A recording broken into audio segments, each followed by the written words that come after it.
নমস্কার। আমাদের আজকের আলোচ্য বিষয় বিশেষ গুরুত্বপূর্ণ এবং খুব তাৎপর্যপূর্ণ। এই সঞ্চার যে গ্রহ সম্বন্ধে, যে গ্রহের ট্রানজিট বা সঞ্চার সংঘটিত হবে, সেই গ্রহটি নিয়ে কিন্তু সবসময় আমরা কিছুটা উদ্বিগ্ন থাকি। সেই গ্রহের নাম হচ্ছে মঙ্গল। মঙ্গল অর্থাৎ আমাদের যে সৌরমণ্ডল বা সোলার সিস্টেম, সেখানে ঠিক পৃথিবীর পরবর্তী গ্রহ হচ্ছে মঙ্গল, এবং মঙ্গলের পর হচ্ছে অ্যাস্টেরয়েড বেল্ট।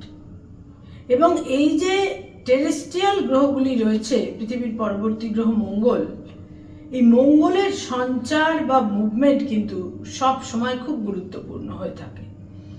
এবং তার মূল কারণ সেটা হচ্ছে মঙ্গল মানেই হচ্ছে অ্যাকশন এবং মুভমেন্ট, এবং অ্যাকশন এবং মুভমেন্ট থেকেই কিন্তু সমস্ত রেজাল্ট বা আউটকামগুলো হয়ে থাকে। আমরা মনে মনে যাই চিন্তা করি, ভাবনা করি, সিদ্ধান্ত নিই, প্ল্যান করি, যাই করি না কেন, সেটা যতক্ষণ না কোনো অ্যাকশানে রূপান্তরিত হচ্ছে, তার কিন্তু সেইভাবে কোনো ভ্যালু থাকে না, বা সেটা কোনোভাবেই তার কোনো প্রভাব কিন্তু বাস্তবের মাটিতে দেখা যায় না। সুতরাং অ্যাকশন হচ্ছে মঙ্গল, মঙ্গল মানেই অ্যাকশন, এবং এই অ্যাকশনকে কেন্দ্র করেই কিন্তু এই বাস্তব জগতে, এই বাস্তব পৃথিবীতে সমস্ত কিছু। তাই মঙ্গলের সঞ্চার সদা সর্বদা খুব গুরুত্বপূর্ণ। আর এবারের যে সঞ্চার, সেটা আরো অনেক বেশি গুরুত্বপূর্ণ। আগামী 2024 20th অক্টোবর, 20শে অক্টোবর দুপুর 2:22 মঙ্গল মিথুন রাশি অতিক্রম করে কর্কট রাশিতে সঞ্চার করছে। এখানে অনেকগুলো দিক রয়েছে। তার প্রথম দিক সেটা হচ্ছে, আমরা জানি মঙ্গল এক একটি সাইনে বা এক একটি রাশিতে 45 দিন 45 ডেজ বা 1.5 মাস করে অবস্থান করে। অর্থাৎ ইউজুয়ালি যেটা হয়ে থাকে, কর্কটে সঞ্চার করার পর কর্কটে 45 দিন অবস্থান করে আবার 45 ডেজ পর, 1.5 মাস পর মঙ্গল সিংহে সঞ্চার করবে। এবার কিন্তু সেটা হচ্ছে না। এবার যেটা হচ্ছে যে মঙ্গল 20th অক্টোবর, 20শে অক্টোবর 2024 কর্কট রাশিতে সঞ্চার করার পর মঙ্গল যখন পুনর্বসু নক্ষত্র অবলম্বন করে কর্কট রাশিতে সঞ্চার করছে, সেখানে এই কর্কট রাশি থেকে সিংহ রাশিতে যেতে 2025 এর 7th জুন অবধি আমাদের অপেক্ষা করতে হবে, 2025 সালের 7ই জুন পর্যন্ত। তার কারণ কি না, তার কারণ হচ্ছে এবারের মঙ্গলের এই গোচর খুব অন্যরকম গুরুত্বপূর্ণ হচ্ছে। মঙ্গলের উপর রাহুর পঞ্চম দৃষ্টি তো থাকছেই, সেটা তো থাকছেই। বৃহস্পতির কোনো আসপেক্ট বা দৃষ্টি থাকছে না। 20th অক্টোবর কর্কটে সঞ্চার করার পর, সাইন ক্যান্সার বা কর্কট রাশিতে সঞ্চার করার পর 28শে অক্টোবর মঙ্গল পুনর্বসু নক্ষত্র অতিক্রম করে পুষ্যা নক্ষত্রে সঞ্চার করবে। আর এই পুষ্যা নক্ষত্রে মঙ্গল এবছরের 2024 এর 6th ডিসেম্বর মঙ্গল বক্র গতিতে যাবে, এবং বক্র গতিতে যাওয়ার পর 6th ডিসেম্বর, 6 ডিসেম্বর বক্র গতিতে যাওয়ার পর মঙ্গল তার আবার যে পুষ্যা নক্ষত্র, যেখানে সে বক্রগতিতে যাচ্ছে, সেখান থেকে সে পুনরায় বক্রগতিতে পুনর্বসু নক্ষত্রে আবার সঞ্চার করবে। সেটা হচ্ছে 2025 এর 12ই জানুয়ারি, 12th জানুয়ারি, 2025 এর 12th জানুয়ারি সে পুনর্বসু নক্ষত্রে বক্রগতিতে 12ই জানুয়ারি 2025 সঞ্চার করার পর 21st জানুয়ারি 2025 এর 21শে জানুয়ারি মঙ্গল কর্কট রাশির থেকে তার পূর্ববর্তী রাশি মিথুন রাশিতে সঞ্চার করবে 2025 সালের 21শে জানুয়ারি। এবং 21শে জানুয়ারি মিথুন রাশির পুনর্বসু নক্ষত্রে অবস্থানরত অবস্থায় 2025-এর 24শে ফেব্রুয়ারি 24th ফেব্রুয়ারি মঙ্গল মার্গী গতিতে ফিরবে। মার্গী গতিতে মিথুন রাশির পুনর্বসু নক্ষত্রে ফেরার পর 24শে ফেব্রুয়ারি 2025 মঙ্গল আবার পুনরায় 2025-এর 2nd এপ্রিল মঙ্গল কর্কট রাশিতে সঞ্চার করবে এবং ফাইনালি কর্কট রাশিতে সঞ্চার করার পর 2025-এর 7th জুন মঙ্গল সিংহ রাশিতে সঞ্চার করবে। সুতরাং এই যে পরিক্রমা, এই যে গোচর, এই যে সঞ্চার মঙ্গলের, তা অসম্ভব গুরুত্বপূর্ণ হতে চলেছে। আমাদের 12টা রাশি লগ্নের জাতক জাতিকাকে বিভিন্নভাবে এই মঙ্গল প্রভাবিত করবে বলার চেয়েও বোধহয় ভালো হবে আন্দোলিত করবে। বিভিন্নভাবে প্রত্যেকটি রাশি লগ্নকে কোনো না কোনোভাবে আন্দোলিত করবে এবং এই মঙ্গলের বিভিন্ন সিগনিফিকেন্স রয়েছে। মঙ্গলের যেমন অ্যাকশন এবং মুভমেন্ট হচ্ছে মঙ্গলের অন্যতম একটি প্রভাবের দিক, তার বৈশিষ্ট্যের দিক। তার সঙ্গে সঙ্গে হচ্ছে মঙ্গল কিন্তু হচ্ছে গোল ডাইরেক্টেড এনার্জি। তার একটা লক্ষ্য থাকে, গোল থাকে, সেই ডিরেকশনে সে চলে এবং তার সমস্ত এনার্জি বা শক্তি গোল ডাইরেক্টেড হয়। মঙ্গল হচ্ছে কম্পিটিটিভ স্পিরিট, অর্থাৎ প্রতিযোগিতামূলক যে শক্তি, সে প্রতিযোগিতা করতে চায়। এবং অ্যাকশন আর মুভমেন্ট, এই যে মঙ্গলের দুটি মুখ্য দিক, আমরা কিন্তু মঙ্গলকে এবার সেইভাবে দেখতে পাব 20th অক্টোবর 2024 অনওয়ার্ডস। মঙ্গল কর্কট রাশিতে নিচ রাশিগত হয়। অনেক রকমের পরিবর্তন, অনেক রকমের মুভমেন্ট, অ্যাকশন আমরা দেখতে পাবো আমাদের কালেকটিভ লেভেলে, আমাদের চারপাশে এবং আমাদের ব্যক্তিগত জীবনে। মঙ্গল ইউথ, যৌবনকে নির্দেশ করে। মঙ্গল হচ্ছে ইউথফুলনেস। যারা ইয়ং, যারা যুবক যুবতী, তাদের উপরে এই মঙ্গলের বিশেষ প্রভাব থাকবে।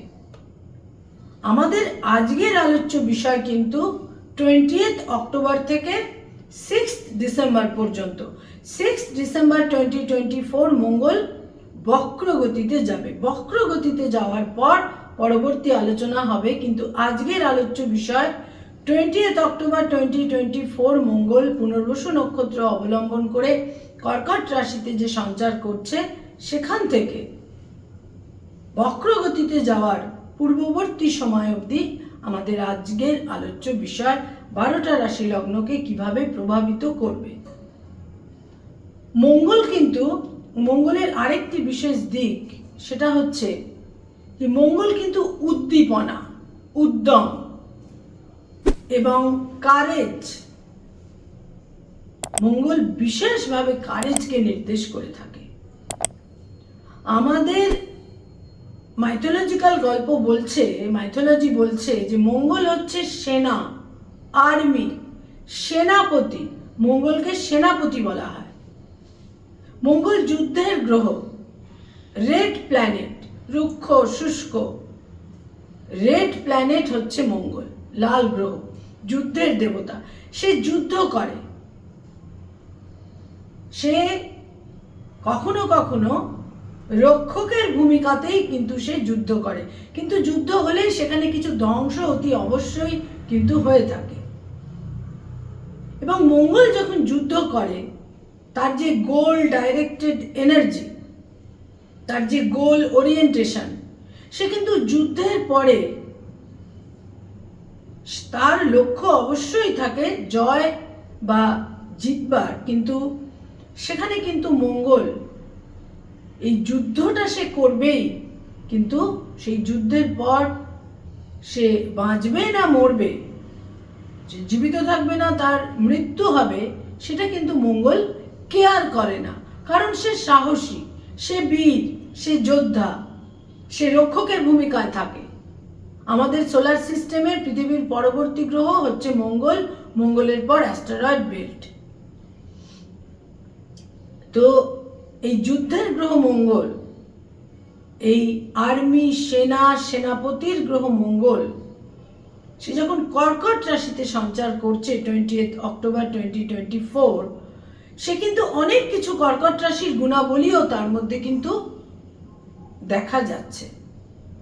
মঙ্গল যখন যখন মঙ্গল ফায়ার সাইনে থাকছে, সেখানে তার একরকম ক্রিয়া।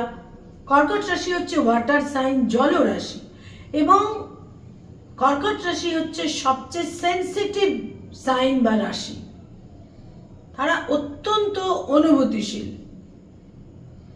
সুতরাং এই মঙ্গল কিন্তু সমস্ত রকমের ইম্প্যাক্ট, সেন্সিটিভিটি ইত্যাদি মাথায় রেখে কিন্তু তার কাজগুলো সংঘটিত হবে। রাহুর পঞ্চম দৃষ্টি থাকছে মঙ্গলের ওপর, এবং এই মঙ্গল 20 অক্টোবর পরবর্তী সময় থেকে, এবং কোনো গ্রহের যখন সঞ্চার সংঘটিত হয়, সে কিন্তু কিছুটা আগে থেকেই, যেটা আমরা আমাদের মহাদশা ইত্যাদির আগে থেকেই আমরা দেখতে পাই, যখন কোনো মেজর প্ল্যানেটের মহাদশা শুরু হয়, আমরা কিন্তু তার 1-2 বছর আগে থেকেই তার প্রভাবগুলোকে অনুভব করতে শুরু করি। ঠিক সেই রকমই একেবারে ডেট হচ্ছে 20 অক্টোবর 2024, কিন্তু তার বেশ কিছু আগে থেকেই আমরা অনেক কিছু আমাদের ব্যক্তি জীবনে এবং কালেকটিভ লেভেলে চারপাশে আমরা দেখতে পাব। আমাদের 12টা রাশি লগ্নের জাতক জাতিকারা কিভাবে প্রভাবিত হবেন আমি 12টা রাশি লগ্ন সাপেক্ষে বলবো, এবং মঙ্গলের 2টি ঘর আমাদের সোলার সিস্টেমে নির্দেশ করা হয়েছে। ফার্স্ট যে সাইন, প্রথম যে রাশি মেষ রাশি বা সাইন এরিস, এটা মঙ্গলের সক্ষেত্র, এবং বৃশ্চিক রাশি বা সাইন যে স্করপিও, এটা মঙ্গলের আরেকটি সক্ষেত্র। মঙ্গল তুঙ্গস্থ প্রাপ্ত হয় মকর রাশিতে বা সাইন ক্যাপ্রিকর্নে, আর মঙ্গল নিচ রাশিগত হয় সাইন ক্যান্সারে বা কর্কট রাশিতে।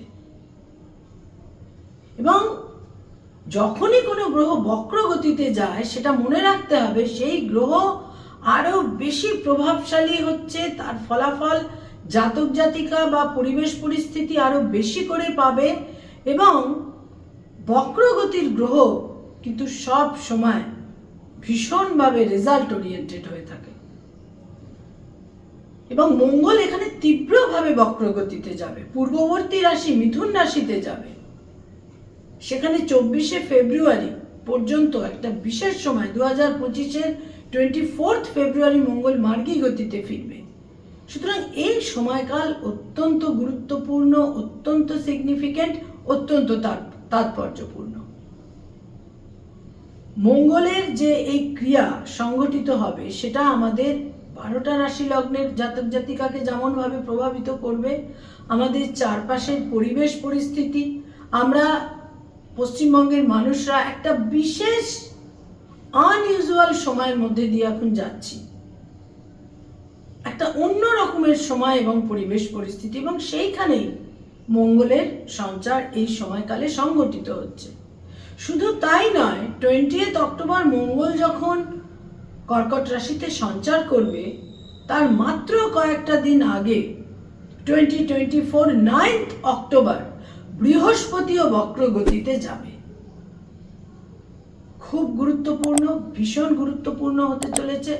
এবং নেক্সট ইয়ার ফেব্রুয়ারি পর্যন্ত বৃহস্পতিও বক্র গতিতে থাকবে। শনি অলরেডি জুন মাসে বক্র গতিতে চলে গেছে। 2024 15 নভেম্বর শনি মার্গী গতিতে ফিরবে। বৃহস্পতি এবং শনি বক্র গতিতে থাকছে, এবং তার সঙ্গে সঙ্গে মঙ্গল কর্কটে সঞ্চার করছে, এবং সে যে সঞ্চার করছে, সে কিন্তু কর্কট থেকে তার ফাইনালি প্রস্থান করতে 2025 7 জুন। খুব ক্রুশিয়াল, খুব গুরুত্বপূর্ণ। আমি মারাত্মক, ভয়াবহ এই ধরনের কথাগুলো বলবো না, আমি বলবো তাৎপর্যপূর্ণ।